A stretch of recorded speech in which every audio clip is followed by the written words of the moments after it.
Welcome to the Port's Garrison. Please like, subscribe, and share. Thank you. Greetings and welcome to the Port's Garrison. I am your host, Phil the Poet, and I thank you for taking the time to click to find out what's going on in my thoughts, my garrison. Now, recently, the president of the People's National Party and Jamaica's parliamentary opposition leader, Mark Golding, made a brief trip to the tri-state area of the United States. At a function in Connecticut, which I showed previously, and then he had a function where he attended church in New York, and had another function in Newark, New Jersey. Now, he went to church 2 Sundays ago, and he at the St. John's United Methodist Church in Elmont, New York. And he rose to carry greetings to the congregation. Here, take a look and a listen. Thank you very much, Reverend Ball. I must say what a great pleasure it is to be here worshiping with all of you this morning. We arrived from Jamaica yesterday, and we had a very busy day yesterday, and we have had an opportunity this morning to sit in this wonderful church, this beautiful sanctuary, and listen to the Word of God and worship with you before we embark on another busy day ahead of us and we return to Jamaica tomorrow. I must say though, this has been a special service for me. I've learned a great deal today just sitting in this service and just listening and watching how you conduct your service here in this church and comparing it with what I have seen in Jamaica, which of course we have a strong Methodist tradition there as well. But the innovations that you have embraced here have enriched this service in a most wonderful way. I think, of course, of the skit or the dramatization of the historical episode where the first black women's military arrangement to travel to the United Kingdom during World War II and to solve what had been an intractable and impossible situation that was affecting the morale of the armed forces engaged in combat in Europe. A situation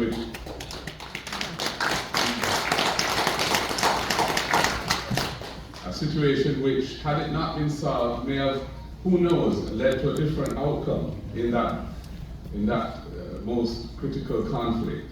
And of course, it has been the subject of a feature film as well, which if you haven't seen, I do encourage you to watch it.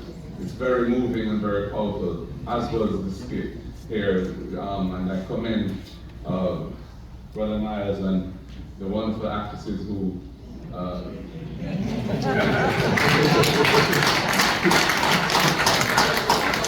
did it so well for us. I must say, I think you're very, very fortunate to have a church like this, a family like this, to come and worship at each week. And I must say, I hope I get the opportunity to come again in the future. I've enjoyed it so much. And we in Jamaica, we're in an election year. In our system, we don't know the date of our elections. We know the outside date, which is September of this year, but under our system, the Prime Minister has the privilege of calling the election whenever he thinks it's to his advantage. So I need to be in church a lot. We're prepared for what's ahead, but we're praying for the best, and we look forward to great things in our country as we try to move forward. And in a difficult time across the world, and I know here in the United States as well, it is a time of great uncertainty and transition. And transition to what, we do not know. But every day is a new story, and it's a new drama. You know, and I think at times like this we need to cling to the Lord all the more. And, not lose our fixity of purpose and our commitment to righteousness and what is good and right in the sight of God.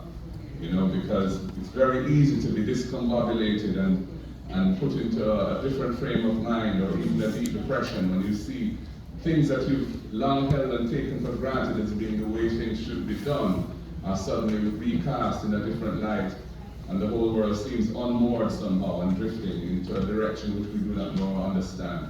So we rely on our faith to guide us in these critical times, and pray that God will guide us to a better place. Anyway, enough from me. Thank you so much. God bless you all. After the church service, there was a meet and greet where he had a chance to meet all the members and exchange words with them.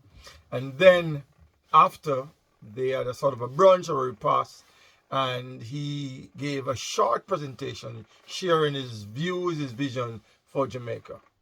And after that, there was a question and answer session. I was able to capture some of it, and here I want to share it with you. Greetings, each and every one.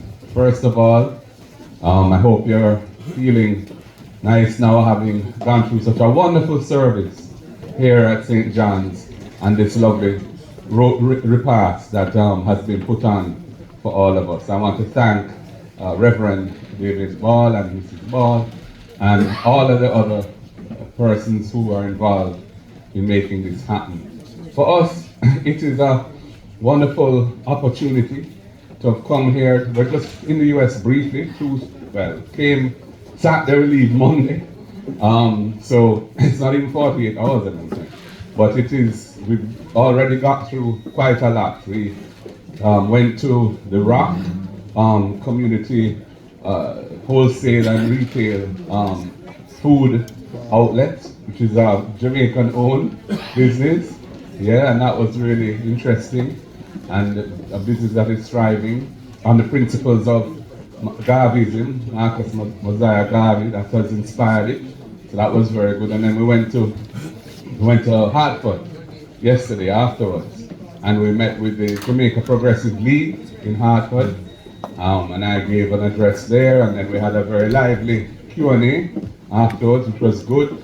Before that, actually, we went to the Cricket Hall of Fame in Hartford. Can you believe there is a Cricket Hall of Fame in Hartford? In fact, I was told by the person in charge there that it is the first Cricket Hall of Fame in the world.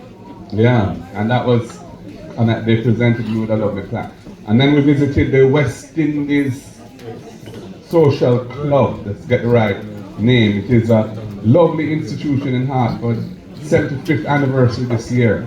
And it is well worth visiting if you ever get the chance, if you're ever in Hartford, to pass through. You know, they have wonderful pictures on the walls of their former presidents and former luminaries of West Indian descent. And the premises itself has some well-established rooms for entertainment and other activities. And then we are here this morning in St. John, which I must say is such a beautiful church. The stained glass windows that you have are special, you know. I mean, and the entire service was filled with joy and a lovely celebration of life, and of course of God and Christianity at its best. So for us, it is really, really good to be here.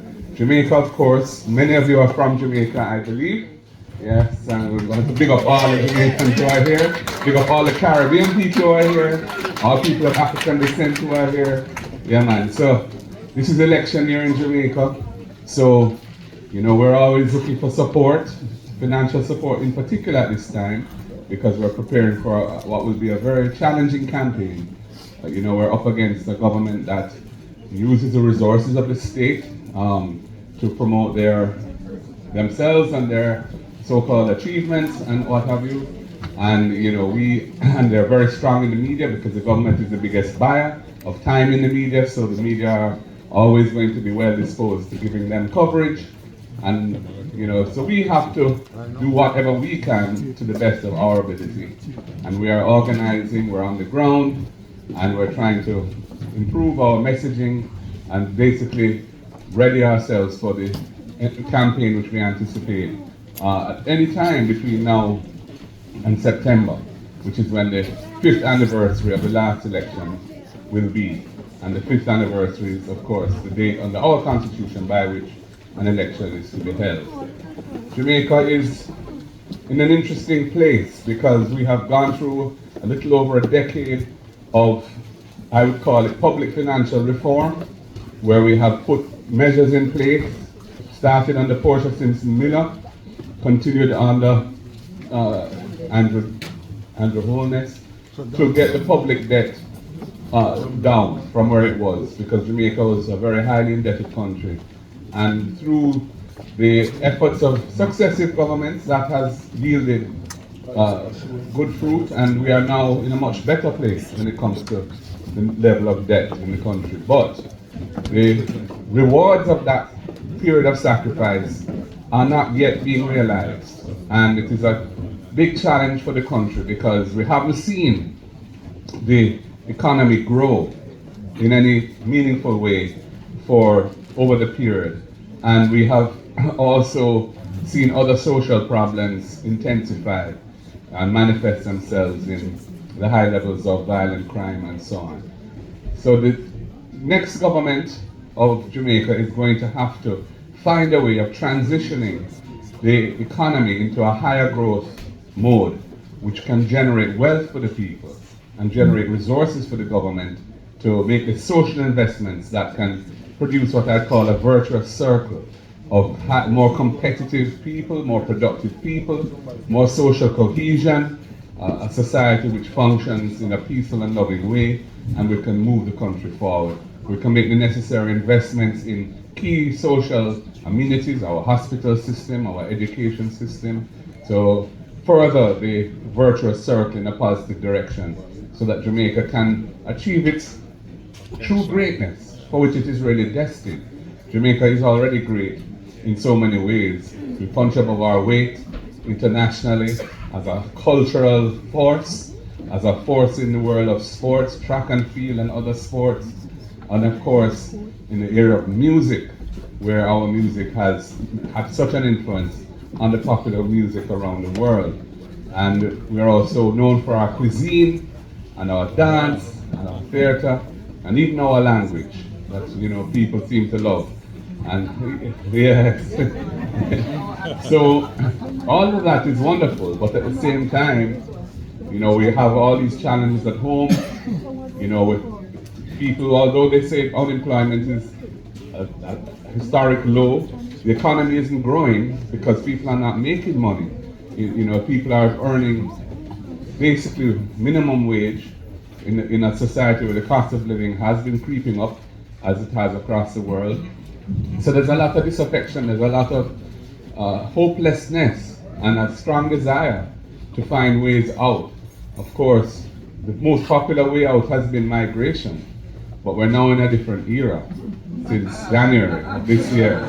And I'm hearing about a desire for some reverse migration as people feel that they're living in a more hostile environment, and they are thinking that maybe this is time to re-establish their roots back home. And I would encourage persons to think in that way, of course, because Jamaica has a lot to offer, and the lifestyle there is special. But everybody has to plan how they do that in their own way and make sure it works for them. And I know the concerns of crime and healthcare and so on that exercise the minds of people in the diaspora, and it's very understandable. And we really need to ensure that the necessary investments are made in the health system, for example, so that when you are in a situation where you need healthcare, the standard of healthcare that you get is satisfactory, and there's a lot of work to be done in that regard. In terms of crime and violence, we have seen the government finally starting to see some progress after 9 years in which the murder rate, for example, was at an elevated level relative to where it was before. Last year was the first year that it has come down to the level where we left it in 2016. And a worrying sign is that there have been significantly more fatal shootings by the police since the beginning of this year. And although we know that the police are often confronted by dangerous criminals and have to take action to protect themselves, and no one would deny them that right, at the same time, we are concerned about some of the stories that we hear as to how force is being used, sometimes excessive force in circumstances which are not lawful. And that none of that is proven. But when you see the statistics, you have to wonder, why is it all of a sudden that we're having a spike in fatal shootings by the police? So we need to get the balance right. We need to give law enforcement the tools they need, the laws that they need to do their work effectively, the transportation, the vehicles, etc., so that we can get criminals on the back foot, so to speak. But at the same time, we have to deal with the root causes of crime. It can't be a monodimensional approach for an issue like crime, because in Jamaica, we have been using heavy-handed enforcement for many, many years, and we haven't solved the problem through that mechanism. So we need to look at the root causes: family life, the values and attitudes in the society, providing opportunities for youth who may have been found, they may have had the system fail them. The education system may have not delivered what they needed when they were in school so that they could become productive citizens, and we have to give them second chances. And there needs to be a really assertive government program around that to rehabilitate youths who are at risk, who may have not gone through school and got what they should have from that, but still have potential. And we need to give them a second chance, remedial education, mentorship, skills training, life skill coaching, etc., so that they can become on a pathway to good citizenship as opposed to a pathway to destruction. So that is some of the kind of philosophy that we are going to be pursuing with our policies and programs to further those things. And the education system itself, which, as I've said repeatedly, is not performing at the level which can achieve national development as we'd like, especially in early childhood and primary level education, where over 30% of children in Jamaica leaving primary school can't read and write, can't do basic arithmetic. This is a very worrying statistic, and it requires a very serious response from the state. We have to look at the teacher training that we're doing. We have to look at the schools which are delivering those kind of outcomes and support them fully so that we can upgrade and raise up standards across the board. Because of course there are many schools in Jamaica which are delivering outstanding educational standards, but it's not a uniform situation. There's a great deal of disparity between the well-performing schools and others which are not, and we have to tackle that in a very serious way. So ladies and gentlemen, I welcome any questions or comments, and we have a busy day ahead of us. I can't promise to stay very long. We have a function in New Jersey which is starting this afternoon, I think at 3 or something. So, but we will take a few questions if there's anybody who wants to share anything or ask any questions. But I thank you very much for listening and for having invited us here today, and it's been a pleasure to be with you. God bless. Now I thank you for watching, and let me know in the comment section what your thoughts are on the things that Mr. Golding had to say. And until next time, when something else is always enough love, enough manners, enough respect. And thank you for watching. One love. Thanks for watching.